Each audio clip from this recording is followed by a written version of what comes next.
Welcome to Engineers Academy. Subscribe to my channel and click on the bell icon to receive the notification for the upcoming videos.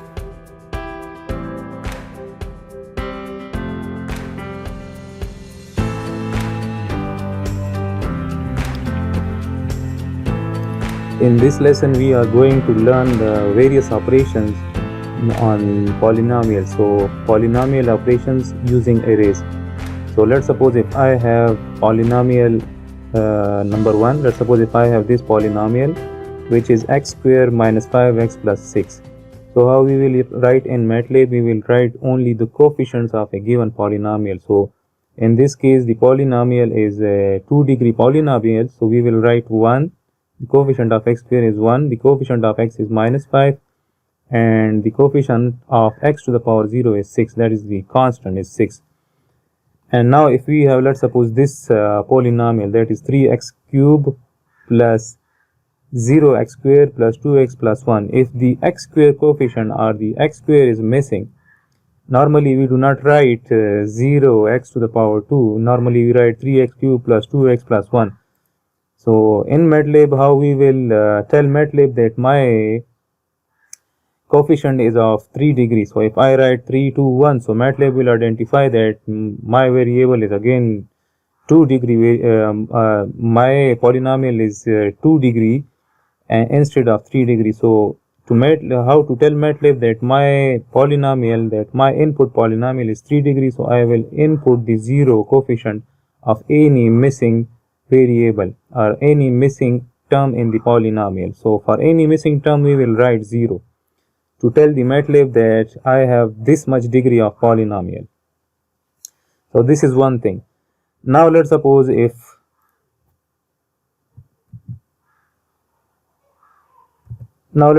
I have these two polynomials and I run this, let's suppose, so I have polynomial number 1 and polynomial number 2.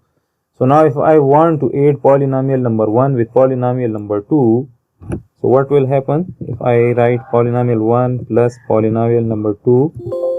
So MATLAB says that matrix dimensions must agree. So we cannot add polynomial number 1 to polynomial number 2 like this way.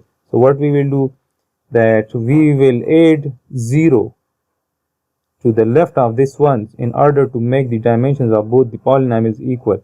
So we will fool MATLAB. So how to fool MATLAB? I will write P1 is equal to, I will update P1 and I will write 0 comma P1. We have learned this already. So now the P1 is again the same polynomial, but we have added one element, that is the 0 coefficient for the x cube for the third degree. So now if I add P1 with P2, so now it is added and we have 3 and then 1, and minus 5 plus 2 is minus 3 and 6 plus 1 is 7. So keep in mind that whenever you people want to add two polynomials of different degrees, so in MATLAB you people need to make the dimensions agree. So you people have to add that element to the one polynomial that have lesser degree than the other. So now let's suppose if I want to, let me delete this 0 again from this polynomial number 1. So I will run this script file. So I will clear all the variables. So if I run this, I have again this polynomial number 1 and polynomial number 2. Now if let's suppose if I want to multiply these two polynomials, so there is a function in MATLAB for multiplication of two polynomials. So let's suppose if I want to store the product of polynomial number 1 and polynomial number 2, so what I will do, I will write convolute, conv convolute. This is a function for the multiplication of two polynomials. So I will write P1 comma P2. So now when we multiply P1 with P2, so we get this polynomial. Let me check the length of the product. So the length of the product is 6. So what is the order of this polynomial? The order of this polynomial is the degree of this polynomial is 5. So this is 3x5 minus 15x4 20x cube minus 9x squared, 7x and 6 plus 6. 3x5 minus 15x4 plus 20x cube minus 9x square plus 7x plus 6. So this is the resulting polynomial when we multiply p1 with p2. Now let's suppose if we have these two polynomial, one is a degree 3 polynomial and the other one is degree 2 polynomial. So now if I want to multiply these two polynomials, what I will do, I will write product and then it will be equal to convolute p1 multiply p2. Sorry, p1 multiply by p2. So this is the result. So it is a polynomial of degree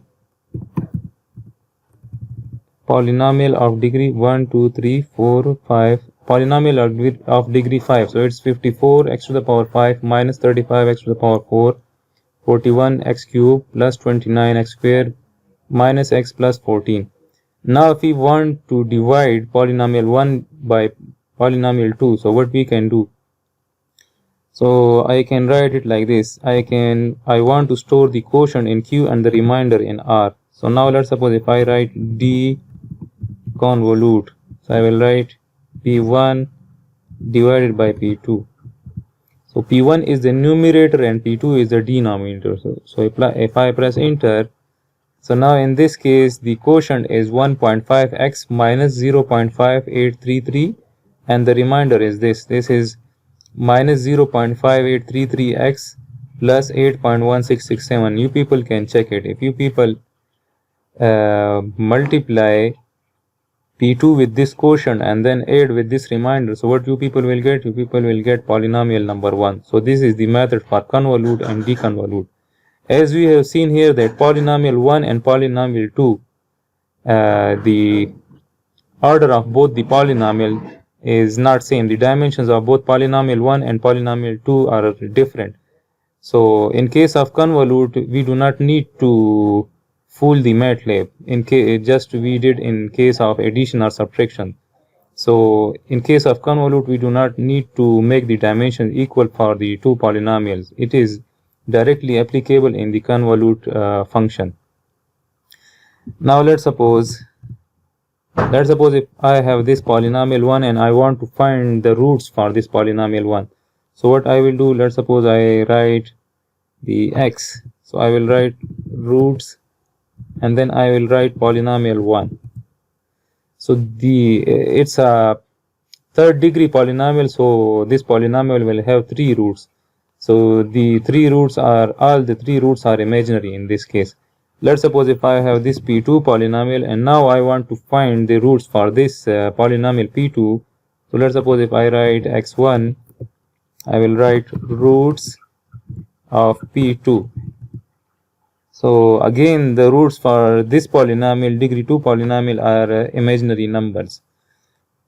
Now let's suppose if we have roots and we want to find the polynomial, so what we will do? Let's suppose if I want to store the polynomial, and let's suppose polynomial 3, and I write poly, and let's suppose I have 1 and 2 roots. Let's suppose I want to find a polynomial with roots 1 and 2, so I will write poly and 1 and 2. I will write it like this. So poly and 1 and 2. I will write the roots in a matrix. So if I have 1 and 2 roots, so the polynomial is what? The polynomial is x squared minus 3x plus 2. Now let's suppose if I have minus 5 and 2 roots. I have 2 roots, so again if I apply this, so now this time the polynomial is x squared plus 3x minus 10. Now let's suppose if we want to evaluate a polynomial at a value of some x. Let's suppose if I have this polynomial and I want to know that at x is equal to 1, what will be the value of this polynomial. So if I write value of p1, I will write polyval, VAL, poly value, and then I will write polynomial name and then Let's suppose if I want to evaluate it at x is equal to 1, so I will write 1. So now when x is equal to 1, it will be just the summation of all the coefficients. So 9 minus 5 is 4, 4 plus 3 is 7, and 7 plus 7 is 14. Now let's suppose if I want to evaluate again, and this time I want to write at x is equal to 3. So if I write this, so at x is equal to 3, the value of this polynomial is 214. So we can use polyvalue function to find the value of a function at some value. Now if we want to plot a polynomial at for values for the range of some values of x, let's suppose if I want to plot a graph for this polynomial 1 for x is equal to 0 to, let's suppose at x is equal to 5. So now what I will do, I will write x is equal to 0, and let's suppose I define the spacing is, let's suppose 0.1, and I write 5, let's suppose. So I have this x row vector from 0 to 5 with each spacing of 0.1, and I have this polynomial 1. So now I want to plot polynomial 1 with respect to x. So what I will do, I will write, first I will find the values of all the polynomials at each x. So I can write plot all the values on the y-axis will be the polyval values for each x. So what I will do, I will write polyval, and then I will write p1 and comma, and I will write x, and the polyval will find all the values for each corresponding x. So these will be the y values, and then y-axis values, and then I will write x. Sorry, I need to write x before this. So this will be x, x, and this will be poly values. So if I write this, so now we see that polynomial is plotted against the x value. This is from x 0 to 5, and these are the values of the polynomial for x is equal to 0 to 5. So we could have done this in 2 steps as well. Let's suppose let's suppose let me write here in the script file. So let me write it here. We could have done like this. The values is equal to polyval, and then p1 comma x. So this will determine all the values of polynomial at each corresponding x. And then what I will do, I will write plot, and then I will write x, and then I will write values. So now if I run this section, so now we see the same graph. So if we want to write